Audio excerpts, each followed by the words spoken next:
Parent teacher में आप सभी लोगों का स्वागत है। आज का हमारा विषय है अव्यय और अवरोधन। तो आइए स्टार्ट करते हैं हम अपना टॉपिक अव्यय। अव्यय से हमारा तात्पर्य किसी भी स्थिति में शिक्षा पूरी किए बिना ही बालक को विद्यालय से हटा लेना क्या कहलाता है? अव्यय। अर्थात कि अगर बच्चा विद्यालय में पढ़ रहा है और उसको किसी कारण से भी स्कूल से उसका नाम कटवा दिया जाता है और बच्चों को घर में बिठा दिया जाता है, तो वो क्या कहलाता है? हमारा अव्यय। अव्यय के कारण में पहला हम लेते हैं निर्धनता। कभी कभी ये होता है कि निर्धनता के कारण हमारे देश की जो आर्थिक स्थिति है वो बहुत खराब है। एक बच्चे को लोग पढ़ाना ही बहुत मुश्किल हो गया है, जिसकी वजह से क्या होता है कि निर्धन परिवारों में बच्चे बहुत ज़्यादा होते हैं, तो वो क्या है कि अपने बच्चों पर ज़्यादा शिक्षा के क्षेत्र में ज़्यादा पैसे खर्च नहीं कर पाते हैं और वो उनको पूरी शिक्षा नहीं दे पाते हैं। तो निर्धनता भी एक कारण है जिसके कारण से उनके माता पिता जो है बच्चों को स्कूल में नामांकन तो करवा देते हैं, लेकिन किसी भी कोई भी आर्थिक स्थिति आने पर उनको स्कूल भेजना और फीस भरना नहीं हो पाता है, जिसके कारण वो बच्चे को स्कूल से हटा देते हैं। दूसरा है अभिभावकों का अशिक्षित होना। सबसे ज्यादा महत्वपूर्ण ये होता है कि अभिभावक जो पेरेंट्स है वो शिक्षित है या नहीं है। अगर शिक्षित होते हैं तो अपने बच्चों को वो पढ़ाते हैं, लेकिन यहाँ पे क्या है कि पेरेंट्स का अशिक्षित होना, उनको शिक्षा के बारे में पता नहीं है कि अगर शिक्षा होगी तो बच्चा क्या कर सकता है। तो ये बात यहाँ पे भी महत्वपूर्ण है कि जो अभिभावक है उनका अशिक्षित होना इस बात का वो है कि वो अपने बच्चों को स्कूल से हटवा लेते हैं। उनको लगता है कि आगे पढ़ लिख करके बच्चा क्या करेगा, उनको इस बात की समझ नहीं होती है। तीसरा हमारा है पाठ्यक्रम का उपयुक्त न होना। बच्चे स्कूल में पढ़ते हैं, लेकिन जब वहाँ का जो पाठ्यक्रम है, करिकुलम है, अगर बच्चों को रुचि उत्पन्न नहीं करता है, उनको पाठ्यक्रम जो है कि उनके जो लेवल के अनुसार नहीं होता है, बच्चे उसमें रुचि नहीं ले पाते हैं, इस कारण में बच्चे क्या करते हैं, स्कूल बीच में ही छोड़ देते हैं। विद्यालय क्या है? फोर्थ है प्रशासनिक कारण। प्रशासनिक कारण में हम देखते हैं कि जो प्रशासन अधिकारी स्कूल के होते हैं वो जो प्रशासन व्यवस्था है, टीचर्स कैसे रखने चाहिए, बच्चों को समय का कठोरपन, आना जाना, कब आ रहे हैं, नियमों की कड़ी व्यवस्था नहीं करते हैं, ये सबको देख करके जो मैनेजमेंट है वो बहुत बेकार होता है, जिसके कारण बच्चे जो है अंदर से बहुत बेकार फील करते हैं और वो क्या करते हैं कि वो स्कूल में रहना नहीं पसंद करते। कभी कभी प्रशासन क्या होता है कि अपने में व्यस्त रहता है, प्रशासन फिर बच्चे पे देखभाल नहीं कर सकते हैं। प्रशासन में ये होता है कि वो बच्चों के एज के अकॉर्डिंग उसको नहीं लेते हैं कि हाँ किस एज का बच्चा किस क्लास में होना चाहिए। इस तरह के प्रशासनिक कारण है जो फीस कभी बढ़ा देते हैं कभी कुछ, तो ये सारी चीजों से बच्चे क्या होते हैं, लोग पेरेंट्स जो होते हैं बच्चों को स्कूल से हटा लेते हैं। कक्षा में बालकों की संख्या अधिक। जब बच्चा स्कूल में जाता है और एक क्लास में 50 बच्चे या 45 बच्चे, 60 बच्चे, ज़्यादा बच्चे हो जाते हैं, तो क्या होता है कि बच्चों को जो पढ़ा रहे हैं टीचर वो सारे बच्चों तक पूरे अच्छे से नहीं समझ पाता। हम जानते हैं कि बच्चों एक क्लास में तरह तरह के बच्चे होते हैं, अब सभी बच्चे उस बात को अच्छे से समझ सके तो ऐसा नहीं हो सकता है। तो इसलिए ज़्यादा संख्या में जब बच्चे इस क्लास में होते हैं तो बच्चे क्या होते हैं उस विषय को, उस टॉपिक को अच्छे से समझ नहीं पाते हैं, ना ही टीचर से वो क्वेश्चन कर पाते हैं। इसमें क्या होता है कि बच्चों में क्या होती है, अरुचि उत्पन्न होती है और वो क्या करते हैं, स्कूल से हट जाते हैं। 6 हमारा है विद्यालयों में शैक्षिक संसाधनों का अभाव। कि क्या होता है कि विद्यालय में जो हमारे संसाधन हैं, लाइक हमारा हो गया ब्लैक बोर्ड हो गया, चौक हो गया, टीचिंग एड्स हो गया, और हमारा जो दृश्य अदृश्य जो हमारा मतलब जो हमारा एड्स हो गया, लाइक हो सकता है कि हम पीपीटी की व्यवस्था नहीं है, और ये सारी चीजें जो है अगर स्कूलों में नहीं हो पा रही है, संसाधन उचित संसाधन नहीं मिल पा रहे हैं बच्चों को, तो बच्चे क्या है कि उस चीज को समझ नहीं पाते हैं और पढ़ने में भी वो सही रुचि नहीं लेते हैं, जिससे क्या होता है कि वो लोग वहां से हट जाते हैं, विद्यालय छोड़ लेते हैं। योग्य शिक्षकों का अभाव।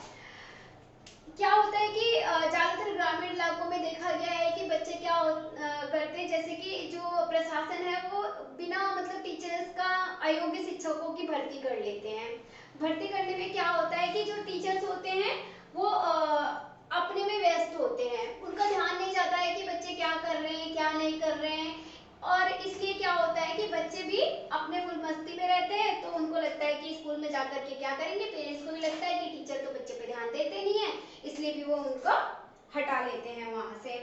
और क्या होता है कि जो शिक्षक होते हैं बच्चों को उचित क्या है अनुचित क्या है इस चीज का अच्छे से ज्ञान नहीं करा पाते हैं, उनको खुद ही नहीं पता होता है कि आज की टेक्नोलॉजी के बारे में कि हमें बच्चों को किस प्रकार से आगे बढ़ने के लिए प्रोत्साहित किया जाना चाहिए। उनके ज्ञान मनोविज्ञान आदि जैसे जो मनोवैज्ञानिक भाषाएं हैं तो उन लोगों को उस चीज की नॉलेज नहीं होती है, इसलिए वो बच्चों को नहीं कर पाते हैं, गाइड्स नहीं कर पाते हैं। आठवां हमारा है विद्यालय में स्थान का अभाव। देखा गया कि विद्यालयों में क्या होता है, वहाँ पे विद्यालय बन गए हैं, क्लासरूम छोटे छोटे दे दिए गए, लेकिन बच्चों को ग्राउंड्स वगैरह की व्यवस्था नहीं है कि बच्चे वहाँ पे जाकर के कुछ एक्स्ट्रा एक्टिविटी कर लें, उनको कुछ सांस्कृतिक एक्टिविटी कराई जाए, जिससे क्या हो कि बच्चों को शारीरिक भी डेवलपमेंट हो, उनका मानसिक लेवल को बढ़ाया जाए। इसलिए होता है कि जब स्थान का अभाव होता है, बच्चे क्या होते हैं क्लास में खड़े खड़े ही पढ़ते हैं, उनको बैठने की जगह नहीं मिलती है, तो इस अभाव के कारण भी क्या होते हैं माता पिता बच्चों का नाम कटवा देते हैं। सामाजिक कारण क्या होता है कि हमारे देश में पहले से ही रूढ़िवादी विचारधारा चलती आ रही है, उसमें क्या होता है कि लोग जो पेरेंट्स होते हैं वो अशिक्षित होते हैं, वो सोचते हैं कि समाज में व्यवस्था बन गई है कि अधिक पढ़ लिख करके लोग क्या करेंगे, क्योंकि रोजगार तो ऐसे ही लोगों को नहीं मिलता है। तो इस कारण क्या होता है वो सोचते हैं कि इतना पढ़ लिया बहुत है, एक क्लास दो क्लास पढ़ लिया इतना उनकी समझ में है, तो इस कारण भी वो क्या करते हैं बच्चों का स्कूल छुड़वा देते हैं। पारिवारिक कारण कभी कभी होता है कि परिवार में जो बच्चे हैं किसी प्रकार से डिसेबल होते हैं, उन चीजों का ध्यान नहीं दिया जाता है। अगर बच्चे डिसेबल हो गए तो उसके अकॉर्डिंग जो कक्षाएं होती हैं उन बच्चों को का ध्यान नहीं दे पाती हैं, अलग से सबको एक ही क्लास में बिठाया जाता है। इस कारण भी क्या होता है कि वो उस चीज को सब्जेक्ट को अपने अंदर ग्रहण नहीं कर पाते, उस शिक्षा को ग्रहण नहीं कर पाते हैं और वो क्या करते हैं घर में बैठ जाते हैं। व्यक्तिगत कारक, व्यक्तिगत कारक में भी यही हो गया है कि जैसे कि पारिवारिक कारक का हमारा है कि परिवार की जो निर्धनता है उसमें बन जाती है, और उसी को लेकर के लोग व्यक्तिगत कारक में भी क्या होता है कि लोग बच्चे क्या चाहते हैं और परिवार वाले चाहते हैं कि बच्चा अगर स्कूल नहीं जाएगा तो वो थोड़ा बहुत कमाएगा, जिससे क्या होगा हमारे घर की गृहस्थी जो है वो थोड़ी आर्थिक स्थिति जो है वो अच्छी हो जाएगी, और पढ़ लिख करके बच्चा क्या करेगा स्कूल में ही पढ़ा रहेगा, इससे क्या होगा समय की बर्बादी होगी। तो ये सारे कारण जो है हमारा दिखाता है कि बच्चा जो है कि स्कूल छोड़ कैसे बीच में ही स्कूल से हट जाता है, वो अपना नाम कटवा देता है। इसको हम क्या कहते हैं, अव्यय। इसी प्रकार हम लेते हैं अवरोधन। अवरोधन अवरोधन में क्या होता है, जब कोई बालक एक ही कक्षा में एक वर्ष से अधिक तक उसी कक्षा में रहे तो वो क्या होता है हमारा अवरोधन। मतलब एक क्लास में बच्चा 2 साल 3 साल पढ़ा हुआ है, वो पास नहीं हो रहा है, तो उसे हम क्या कहते हैं, अवरोधन कहते हैं।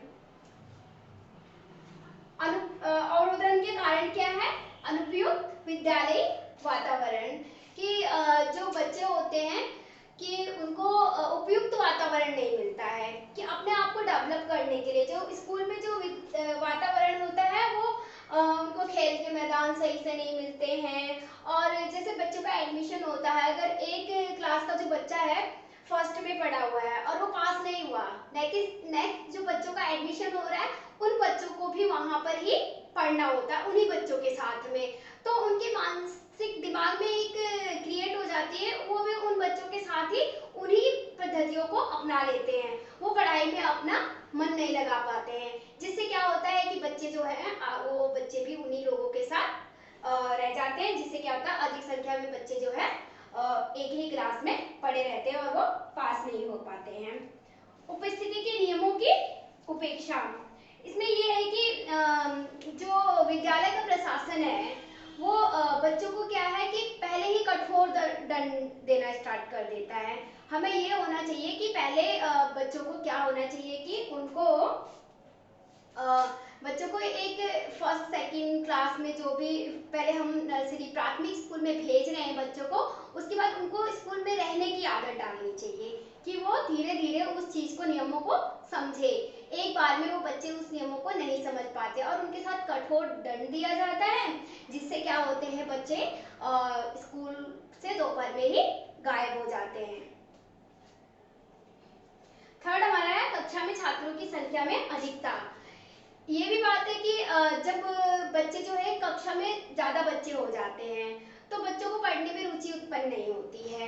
वो क्या होते हैं, जो भी टीचर जो पढ़ा रहा है वो बच्चों को अच्छे से समझ में नहीं आता है। अब बच्चे क्या करते हैं, कक्षा में संख्या अधिक है और टीचर एक है और बच्चों को पढ़ाएगा तो वो ये नहीं देख पाएगा कि कौन सा बच्चा पढ़ रहा है, कौन सा बच्चा क्या कर रहा है। इसमें क्या होता है, बच्चे जो है वो उस चीजों पे ध्यान नहीं दे पाते हैं और बच्चा क्या होता है एक ही क्लास में पढ़ा रहता है, वो पास नहीं हो पाता है। तो इस तरह से वो 1 साल 2 साल उसी कक्षा में बैठा रहता है क्योंकि उसका मानसिक स्तर जो है वो आगे नहीं बढ़ पाता है। इस तरह हमारा फोर्थ है कम आयु के बालकों को पढ़ाना। अब आजकल क्या हो रहा है, पेरेंट्स क्या कर रहे हैं, 2 साल 3 साल तक के बच्चों को स्कूल में एडमिशन करा रहे हैं। उस टाइम में बच्चे का जो होता है मेंटल लेवल, वो ज्यादा मेंटल लेवल उसका ग्रो अप नहीं होता है। उससे क्या होता है कि बच्चे के ऊपर जो है विषय, बहुत सारे विषय आ जाते हैं और वो बच्चा क्या है उस विषय का बर्डन जो है वो सह नहीं पाता है और वो क्या करता है उसको समझ नहीं आ पाता है। जाहिर सी बात है कि एक छोटा बच्चा इतना सारा विषय उस पे दे दिया जाए और उसको खेलने तक की फुर्सत नहीं हो, उसका मानसिक लेवल तो बढ़ाने की कोशिश की जा रही है लेकिन उसकी बॉडी एक्टिविटी, उसको खेलने का फुर्सत नहीं हो रहा है, तो वो क्या है उस चीजों को अच्छे से समझ नहीं पाता है, जिससे क्या होता है कि वो उसी क्लास में रह जाता है। फिफ्थ हमारा दोषयुक्त शिक्षा प्रणाली, कि जो हमारी शिक्षा प्रणाली है वो दोषयुक्त है। उसमें क्या है कि अलग अलग नियमों का जो हमारी विधियां हैं, स्ट्रेटेजी है, अलग अलग हमारे टीचिंग मेथड्स हैं और टीचिंग एड्स है, कैसे हमारा यूज करना है, उन सब चीजों का जो प्रशासन है उन चीजों का ध्यान नहीं रखता है, जिससे क्या होता है कि बच्चों को 3 साल 4 साल में ही स्कूल में एडमिशन ले लिया जाता है और उसका जो शिक्षा की जो नियम जो प्रणाली है उस चीजों को जो प्रशासन है वो लागू नहीं कर पाता है, जिससे क्या होता है बच्चे एक ही क्लास में पढ़े रह जाते हैं, उनको पढ़ने के लिए प्रोत्साहित नहीं कर पाते हैं। पाठ्यक्रम का कठिन होना, अब स्कूलों में क्या हो रहा है कि पहले 4-5 सब्जेक्ट होते थे, अभी क्या है बच्चों को फर्स्ट से ही कंप्यूटर हो गया। जैसे जैसे टेक्नोलॉजी का विकास हो रहा है वैसे वैसे बच्चों के भी ऊपर बर्डन आने लग रहा है कि बच्चों को कौन कौन से सब्जेक्ट है, कि बच्चा अपने लेवल के हिसाब से भी उससे बहुत ज्यादा सब्जेक्टों का उपयोग करना पड़ रहा है, सीखना पड़ रहा है।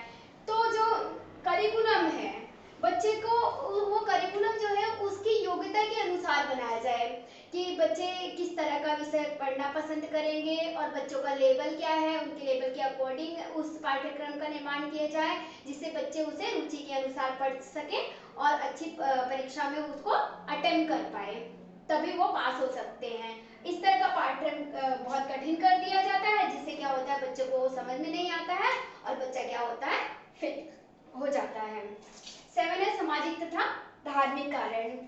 यहाँ पे भी ये देखा जाता है कि अवरोधन में भी कि सामाजिक और धार्मिक कारण भी क्या है, बच्चा उसमें पड़ा रहता है कि उसे धार्मिक शिक्षा देना है, समाज में ये कि हाँ बच्चे पढ़ करके क्या करेंगे, वो जो धारणाएं जो चलती आती हैं बच्चे का दिमाग जो है उसमें चला जाता है कि हाँ पढ़ के क्या करना है, घर में यही काम करना है, ऐसे है, धर्म से रिलेटेड चीजें चलने लगता है। तो बच्चा क्या है उस अपने विषय की तरह, अपने स्टडी की तरफ ध्यान नहीं दे पाता है, जिसके कारण क्या होता है कि बच्चे एक क्लास में पढ़े रह जाते हैं।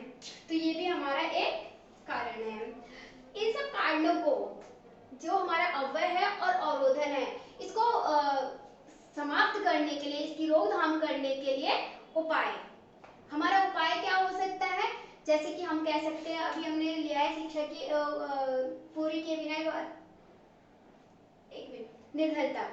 जैसे क्या है कि निर्धनता, उसमें बच्चों को और उनके परिवारों को कुछ छोटे छोटे उद्योग या स्कूलों में क्या होना चाहिए कि व्यवसायिक शिक्षा को एक अलग से सब्जेक्ट दिया जाना चाहिए, जिससे क्या होगा कि बच्चे स्कूल में आएंगे, नामांकन करवाएंगे और वो उसमें रुचि लेंगे। क्यों रुचि लेंगे? क्योंकि वो उनका व्यवसायिक क्षेत्र से रिलेटेड है। वो सोचते हैं कि ये हम पढ़ करके इस व्यवसाय में जा करके फिट हो सकेंगे, तो बच्चे उसको अच्छे से पढ़ेंगे, जिससे क्या होगा, अव्यय अवरोधन की समस्या से दूर हो जाएगा। पेरेंट्स की प्रौढ़ शिक्षा का आयोजन करना चाहिए, वहाँ पे बच्चों के जो पेरेंट्स हैं उनको शिक्षित करना चाहिए और उनको शिक्षा के बारे में समझाना चाहिए कि शिक्षा से क्या क्या फायदे हो सकते हैं, जिसके कारण जो पेरेंट्स हैं वो अपने बच्चों को शिक्षा के लिए अग्रसर होंगे और वो स्कूलों में बच्चों का नामांकन करवा सकेंगे। इससे क्या होगा, अव्यय और अवरोधन की समस्या दूर होगी। इसके बाद है कि स्कूलों में जो अनुदान स्कॉलरशिप होती है उसका आयोजन किया जाए, जिससे क्या है, बच्चों को फीस भरने में प्रॉब्लम नहीं होगी और बच्चा स्कूल में सही से आएगा, जिससे वो स्कूल छोड़ने पे विवश नहीं हो सकेगा। इसके साथ हम ये भी ले सकते हैं कि जो हमारे क्लास की जो संख्या है बच्चों की, उसमें कमी की जाए और ज़्यादा से ज़्यादा 30-35 बच्चे ही क्लास में लिए जाए, जिससे क्या होगा, बच्चों को पढ़ने में उस चीज़ को समझ में आएगा और बच्चे जो है अव्यय अवरोधन से मुक्ति होगा। इसके अकॉर्डिंग ये भी होना चाहिए कि ये भी एक कारण है कि प्राथमिक जो स्कूल्स हैं उसको बोला गया है कि 1 या 2 किलोमीटर ही दूर होना चाहिए। तो जगह जगह क्या होना चाहिए, 1 या 2 किलोमीटर पर प्राथमिक स्कूलों का आयोजन किया जाना चाहिए, जिससे पेरेंट्स जो बच्चों को दूर भेजने से ना घबराएं और वो इस समस्या का, अव्यय अवरोधन की समस्या से सरकार को मुक्ति मिलेगी। तो ये सारी चीजें जो हैं हमारा अव्यय अवरोधन में आता है। हमने आज पढ़ा अव्यय अवरोधन क्या होता है और उसके कारण क्या है तथा उसको रोकने के क्या क्या उपाय हैं। ये हमारे इसमें से एक क्वेश्चन तो जरूर सीटेट में आता है और बीएड के लिए ये बहुत इम्पोर्टेंट है। तो मैं उम्मीद करती हूँ कि आप लोगों को आज का टॉपिक अच्छे से समझ आया होगा।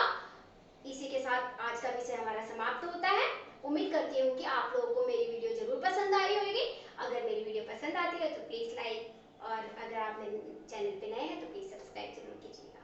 Thank you.